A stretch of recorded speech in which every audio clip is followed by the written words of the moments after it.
Hello और welcome student. स्वागत है आपका करण गुप्ता ट्यूटोरियल क्लासेस में, जिसमें हम आज बात करेंगे। और आज का जो हमारा टॉपिक है वो ये है कि अगर आप अमेरिका में जॉब करना चाहते हैं, यूएसए में जॉब करना चाहते हैं, तो आपको क्या क्या करना पड़ेगा और कैसे आप अमेरिका में जॉब पा सकते हैं। साथ ही साथ थोड़ा सा वीजा के बारे में इंफॉर्मेशन और वहां का क्या वर्किंग कल्चर है और वहां पर कैसे जॉब अपॉर्चुनिटी अवेलेबल है, इसके ऊपर हम इस वीडियो के अंदर डिस्कशन करेंगे।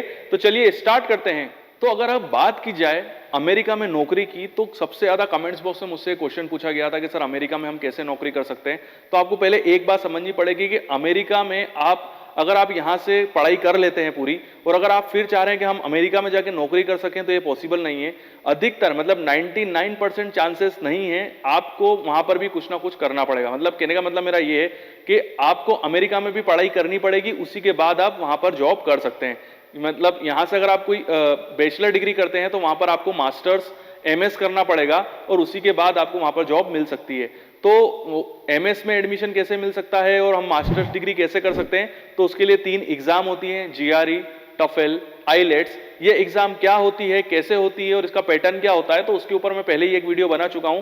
तो वो वीडियो देख के आप ये समझ सकते हैं कि उस एग्जाम में हम कैसे अपीयर हो सकते हैं और उसकी फीस क्या होती है। तो वो एग्जाम क्वालिफाई करके आप वहां की मतलब अमेरिका की यूनिवर्सिटी में अप्लाई कर सकते हैं और वहां पर आपको एडमिशन मिल जाएगा। वहां पर आपको 2 साल का एमएस करना है और 2 साल के एमएस के बाद आपको वहां पर जॉब मिल जाएगी। मेरा कहने का मतलब ये है कि आपको अगर अमेरिका में जॉब करनी है तो वहां पर भी पढ़ाई करनी पड़ेगी। तो यहां तक कि मैं आपको ये भी बताना चाहता हूं कि वहां पर जो किसी को भी जॉब करनी है, जो भी पर्सन किसी दूसरी कंट्री से अमेरिका में जाके जॉब करना चाहता है, तो वहां पर कुछ ना कुछ उसको सर्टिफाइड कोर्स करना पड़ता है। चाहे आप वहां पर प्लम्बर बनने जाएं, चाहे आप वहां पर मैकेनिक बनने जाएं, कोई भी मतलब कटिंग, आप बाल काटने भी जा रहे हो ना, तो भी वहां पर आपको एक सर्टिफाइड कोर्स करना पड़ेगा अमेरिका में। उसके बाद आपको परमिशन दी जाएगी वहां पर बाल काटने की। तो फिर आप तो एज ए फार्मासिस्ट जा रहे हो, तो वहां पर आपको एज ए सर्टिफाइड एमएस करना पड़ेगा किसी भी सर्टिफाइड यूनिवर्सिटी से, और उसके बाद ही आप वहां पर जॉब कर सकते हो। दूसरी चीज ये कि मैं एक चीज आपको बताना चाहता हूं कि अमेरिका एक तो काफी कॉस्टली है। तो जब भी अगर आप प्लानिंग कर रहे हैं अमेरिका में जॉब करने की या वहां पर पढ़ाई करने की, तो आपका एक तो दिमाग के अंदर मेंटलिटी बनाइए कि आपका पैसा काफी ज्यादा लगने वाला है। तो आपका जो बैकग्राउंड होना चाहिए वो काफी रिच होना चाहिए। उसी के बाद आप प्लानिंग करें कि आपको वहां पर जॉब करनी है। एक चीज मैं आपको और क्लियर कर दूं कि अमेरिका में एज ए फार्मा सेक्टर के अंदर जो जॉब्स हैं वो काफी कम है। अधिकतर जो लोग अमेरिका जाके जॉब करते हैं वो 2-3 तरीके से जाते हैं। एक तरीका जो हमारे आईटी प्रोफेशनल्स करते हैं। आईटी प्रोफेशनल्स का काम क्या होता है कि यहाँ पर जो इंडियन कंपनीज हैं जिनका प्रोजेक्ट्स अमेरिका में चल रहा है, तो वो अपने आईटी प्रोफेशनल्स को, जो कि इंडियंस होते हैं, वो उनको वहां पर भेज देती हैं। जब तक उनका प्रोजेक्ट चलता है वो वहां पर काम करते हैं और फिर वापस इंडिया आ जाते हैं, या तो फिर वहीं पे वो कंपनी स्विच भी कर लेते हैं। तो ये सबसे सिंपल तरीका होता है। इसीलिए अधिकतर आईटी सेक्टर्स के लोग जो होते हैं वो अमेरिका में जाके जॉब करते हैं। बट अगर हम बात करें फार्मा सेक्टर की, तो फार्मा सेक्टर में तो हमारी जो इंडियन फार्मा कंपनीज हैं वो अमेरिका में तो उनका कोई प्लांट है भी नहीं, और अगर वो प्लांट है भी तो वो इंडियंस को काफी कम भेजती हैं। अधिकतर वो वहीं के लोगों को हायर करती हैं और वहां पर उनका कोई प्रोजेक्ट्स भी नहीं चल रहे हैं कि इसलिए वो भेज सकें। इसी वजह से फार्मा सेक्टर के अंदर इस टाइप का कोई भी कल्चर नहीं है कि इंडियन कंपनीज अपने एम्प्लॉयज को अमेरिका भेजें या किसी भी दूसरी यूरोपियन कंट्री में भेजें जहां पर वो वहां पर काम कर सके, वहां पर रह सके।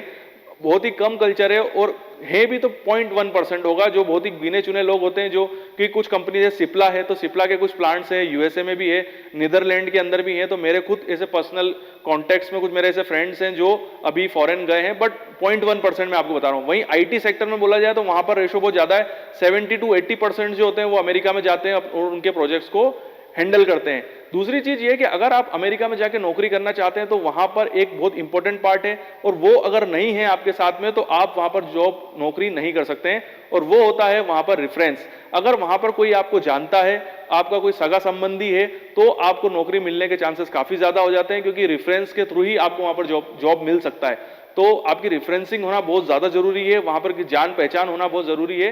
दूसरी चीज, एक चीज और मैं बोलना चाहूंगा कि अगर जैसे मैंने आपको बताया कि फार्मा सेक्टर्स के अंदर तो वहां पर जॉब कम है, उसका रीजन मैं आपको थोड़ा थोड़ा मोटा मोटा बता देता हूं। क्योंकि अमेरिका की जितनी भी फार्मा कंपनियां हैं वो अभी ज्यादा प्रोडक्शन नहीं करती हैं। उसका रीजन ये है कि वो अपना प्रोडक्शन जो है वो दूसरी कंट्रीज से करवाती हैं, जिसमें इंडिया हो गया, चाइना हो गया, जितनी भी ईस्ट एशियन कंपनीज हैं, जितनी भी साउथ ईस्ट आपका एशिया है, वहां पर जितनी भी फार्मा सेक्टर्स है वो अधिकतर अमेरिकन ड्रग्स ही बना रही हैं। तो आजकल अमेरिका में फार्मा सेक्टर के अंदर ग्रोथ इतनी ज़्यादा है भी नहीं, तो जब ग्रोथ ही नहीं होगी तो वहाँ पर जॉब कैसे निकलेगी।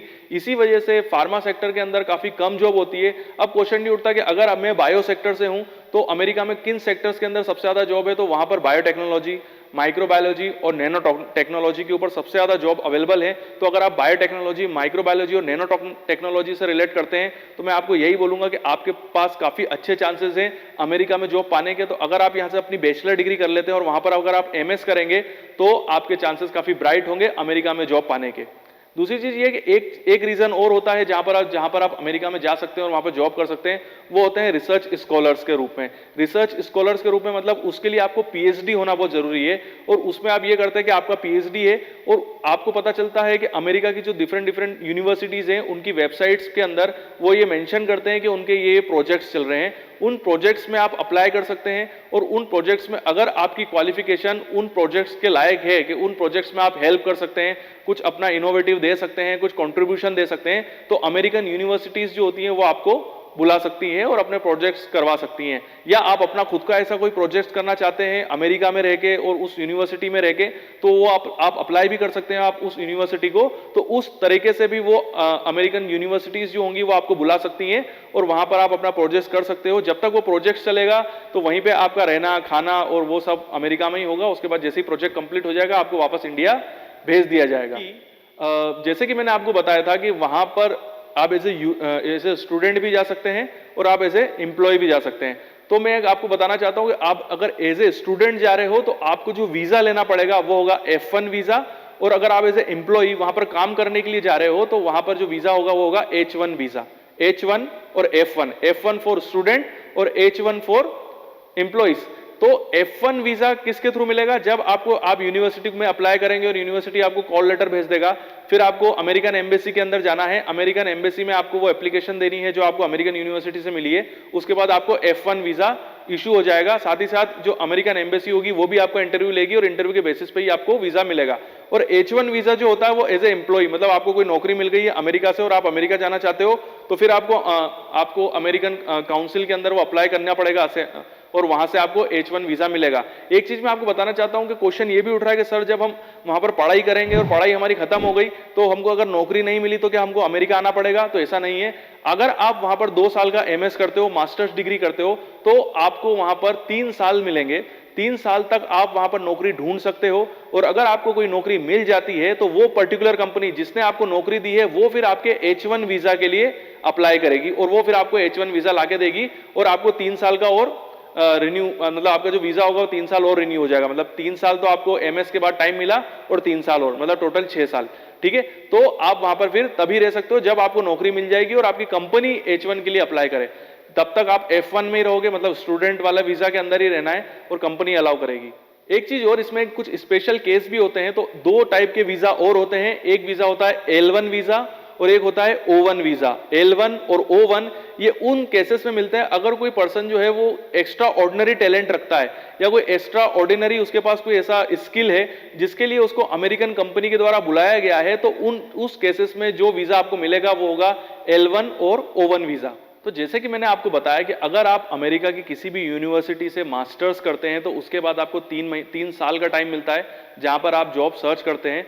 उससे पहले आपके पास जो वीजा होता है वो होता है F1 वीजा, और उसके बाद जिस कंपनी आपको जॉब देती है फिर वो आपके H1 वीजा के लिए अप्लाई करती है।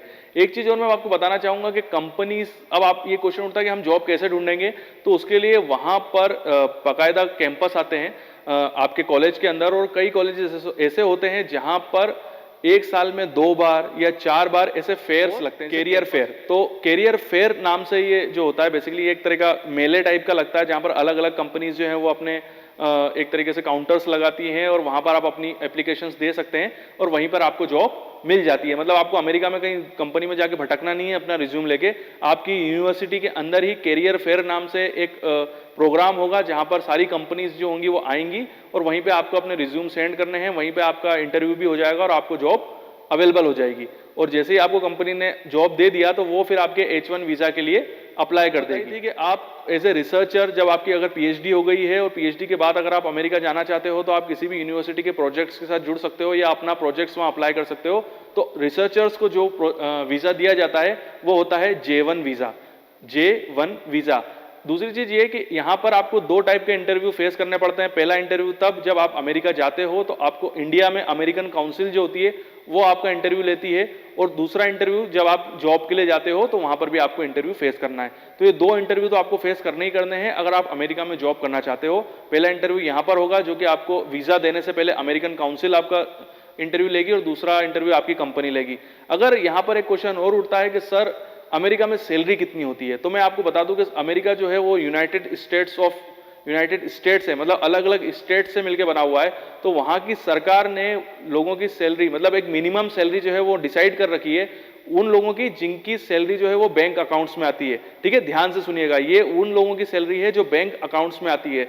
और वहां की जो मिनिमम सैलरी है, मतलब स्टेट्स वाइज ये चेंज होती रहती है, बट अगर एक पर्टिकुलर स्टेट्स की बात की जाए जहां पर मिनिमम सैलरी है वो है $7 प्रति घंटा, $7 प्रति घंटा। और एक हफ्ते में आपको, एक दिन में आपको 8 घंटे काम करना है, और एक हफ्ते में आपको 5 दिन काम करना है, मतलब टोटल 40 घंटे। तो 40 घंटे इंटू 7 अगर आप कर लेंगे तो उतने डॉलर आप एक हफ्ते के अंदर कमाते हैं। ठीक है, और फिर उसको आप मल्टीप्लाई करते हैं 4 बार, तो सीधी बात है वो एक महीने का हो जाएगा। तो एक हफ्ते की कमाई को आपको कुछ नहीं करना है, $7 इंटू आपको $7 इंटू 40 कर दो, 40 घंटे एक हफ्ते के अंदर आप काम करते हैं। तो उस हिसाब से आप कैलकुलेट कर सकते हैं, और साइड में मैं कैलकुलेशन भी लिख देता हूं तो वो देख के आप ये समझ सकते हैं कि कितना आपको सैलरी मिलेगी। ये मैं आपको बता रहा हूं मिनिमम सैलरी है, ये एक राज्य की मिनिमम सैलरी है। अगर मैं आपको कैलिफोर्निया की बात की जाऊं तो कैलिफोर्निया में $14 पर आवर मिलता है, $14 पर आवर मिलता है। तो आप सोच सकते हैं कि एक हफ्ते में कितना कमा लेंगे। तो ये वहां का सैलरी स्ट्रक्चर है। दूसरी चीज ये कि अमेरिका में सबसे ज्यादा सैलरी किन लोगों की होती है, तो सबसे ज्यादा सैलरी जो है वहां पर इंजीनियर्स की है, डॉक्टर्स की है और बैंकर्स की है। ये वो एक कह सकता हूं कि ये वो लाइंस हैं जहां पर अमेरिका में सबसे ज्यादा जॉब एक तरह से सैलरी होती है। इन लोगों की जो सैलरी होती है वो $1 लाख या $2 लाख तक भी जा सकती है। तो ये एक बेसिक नॉलेज था कि अगर आप अमेरिका में जॉब करना चाहते हैं तो आपको क्या क्या नॉलेज होना चाहिए, और उसके कुछ इंपॉर्टेंट पॉइंट्स के बारे में। आपको ये वीडियो कैसा लगा कमेंट्स में मुझे जरूर बताइएगा। वीडियो देखने के लिए थैंक यू वेरी मच, और बने रहिए मेरे साथ। एक इंपॉर्टेंट इंफॉर्मेशन कि अगर आप भी इन इंस्ट्रूमेंट पे ट्रेनिंग करना चाहते हैं तो you are most welcome in our institute का एड्रेस और सारी इंफॉर्मेशन, चाहे वो ईमेल आईडी हो या चाहे उसका मोबाइल नंबर हो हमारा, वो सभी हमने डिस्क्रिप्शन बॉक्स में दिया हुआ है। आप हमसे डायरेक्टली कांटेक्ट कर सकते हैं, और अगर आपकी कोई क्यूरी है तो वो भी आप हमको बता सकते हैं। साथ ही साथ अगर आप कुछ ऐसे प्रोजेक्ट्स वर्क से जुड़े हुए हैं, कोई पीएचडी वर्क से जुड़े हुए हैं, या आप कोई ऐसे कोर्स से जुड़े हुए हैं जहां पर आपको इन इंस्ट्रूमेंट्स की रिक्वायरमेंट है, या आपके पास कुछ ऐसे सैंपल हैं जो इस पर्टिकुलर इंस्ट्रूमेंट्स पे ही रन हो सकते हैं बट वो आपके पास अवेलेबल नहीं है, तो हमारा इंस्टीट्यूट ऐसी कंसल्टेंसी सर्विस भी प्रोवाइड कराता है, और उससे रिलेटेड इंफॉर्मेशन भी हमने हमारे लिंक बॉक्स के अंदर और डिस्क्रिप्शन बॉक्स के अंदर आपको प्रोवाइड कराई है। तो बने रहिए हमारे साथ और हमारा वीडियो देखते रहिए। साथ ही साथ हमारे चैनल को सब्सक्राइब करें और बेल आइकन को हिट करें। Thank you.